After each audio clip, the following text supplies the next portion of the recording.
तो आका नाम है बढ़ गई गल्ले ऊपर पहुंच गई। जल्दी बताओ। इनका पूछो वीडियो बनाओ, वीडियो बनाओ। इनको नाम बता, इनका नाम इनका पूछो। तुम्हारा नाम क्या है? इनका नाम है पन्नालाल। ये मुसलमान बने घूम रहे हैं, ये फतरा जकात सब मांग रहे हैं। आप लोग इनसे होशियार रहिए। ठिलिया वाले जहाँ कहीं दिखे 1 रुपए खराब न करिए, मारिए अलग से। इनका नाम है पन्नालाल। बाप का नाम? बाप का नाम रामा सरे। और ये दाढ़ी देखिए, और ये पगड़ी देखिए, और ये लिबास देखिए।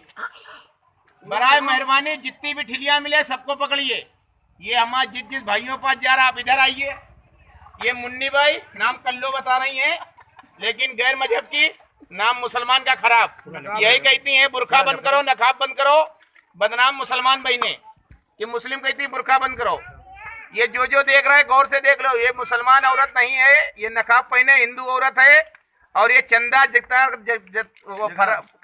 फितरा वो सब मांग रही है, और ये गैर मुस्लिम है।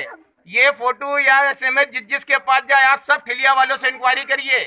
खासकर सब मुस्लिम भाइयों से मैं गुजारिश है कि ऐसी औरतों पर रहम बिल्कुल ना करिए। ये सब गैर बिरादर हैं। सिर्फ नकाब की बेइज्जती हो रही है। आया हाँ पूरा डालो एक जेके 500 सब पे भेजो।